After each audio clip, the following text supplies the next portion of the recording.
Alors pourquoi un institut de prévention primaire? C'est tout simplement pour répondre à la principale préoccupation de tout être vivant, c'est-à-dire de rester dans la meilleure santé possible. Cette notion que nous avons trop souvent en France, qui est de se dire « j'irai voir le médecin quand je serai malade et il m'améliorera, au mieux il me guérira », ça c'est vraiment une vision qui est une vision du siècle dernier, et je dirais même de la moitié du siècle dernier. Aujourd'hui, les progrès sont tels en médecine et en physiologie que l'on peut justement intervenir sur le vieillissement même de l'individu. Et ce vieillissement est au fond la maladie originelle qui nous touche tous dès notre naissance et même dès notre conception. La conception étant évidemment quand l'ovule et le spermatozoïde fusionnent, et à ce moment-là, il y a tout le développement intra-utéro. Ensuite, il y a la naissance. Ensuite, il va y avoir toute cette phase extraordinaire qui est une phase de l'enfance et de l'adolescence. Et on arrive à l'âge adulte. Tout ça, c'est déjà du vieillissement. Mais c'est du vieillissement positif. C'est-à-dire qu'on va acquérir des fonctionnalités, on va acquérir une certaine maturité. Ensuite, à partir de 18-20 ans, c'est une autre histoire. Et en médecine, on a un terme pour ça qui s'appelle la sénescence. C'est là où on voit que l'ensemble de nos capacités vont se réduire. Alors, l'histoire, elle est en fait très simple, parce que si on simplifie les cycles de la vie, entre 20 et 30 ans, on se croit immortel, parce qu'on a de telles réserves que finalement, on fait ce qu'on veut et la santé n'est pas une préoccupation.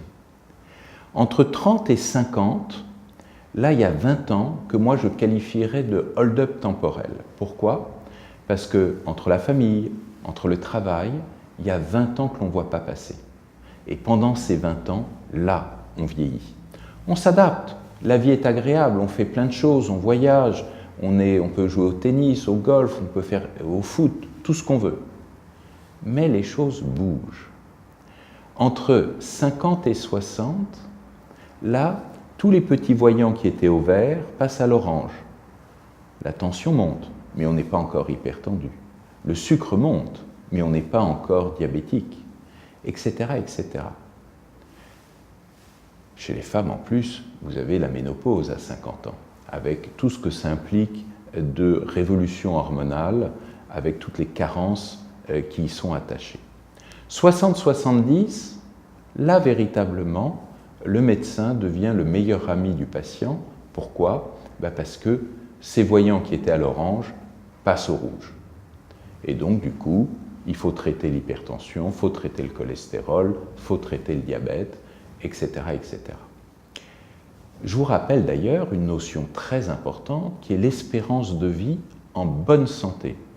Allez sur le site de l'INSEE, INSEE, et vous verrez qu'à espérance de vie en bonne santé, eh bien, en France, elle est d'environ 62 ans pour un homme et environ 63 ans pour une femme, alors que l'espérance de vie totale est de 84 ans, par exemple, pour une femme et de 79, presque 80 pour un homme. Donc ça veut dire que toute cette période-là, de 63 ans pour une femme à 84, c'est une période malade. On peut faire plein de choses.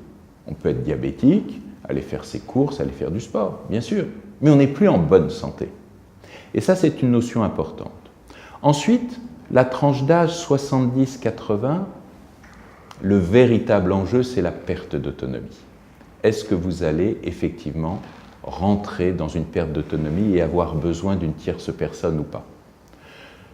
Après 80 ans, la messe est dite. Ça ne veut pas dire qu'il n'y a pas des gens qui vont vivre 90 ans, 95 ans, voire, comme M. Marchand, dépasser les 100 ans. Mais c'est la marge. C'est la marge. Donc aujourd'hui, on se rend compte que notre vie en bonne santé, quelque part, c'est très réduit.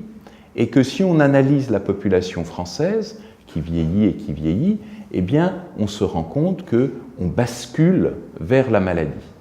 Donc aujourd'hui, l'enjeu, le véritable enjeu de santé et le véritable enjeu même de santé publique, c'est justement de s'occuper de sa santé, de son capital santé. J'aime beaucoup cette notion de capital santé, et que l'on puisse justement s'en occuper le plus tôt possible. Le plus tôt possible, en général, pour les gens, c'est 50 ans. Mais on a des patients qui viennent de plus en plus jeunes maintenant.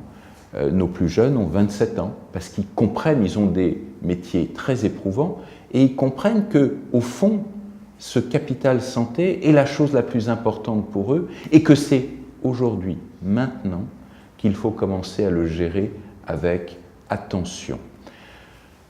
La même problématique existe en automobile. Vous achetez une voiture neuve, jamais ça vous viendra à l'esprit de ne pas aller faire les révisions.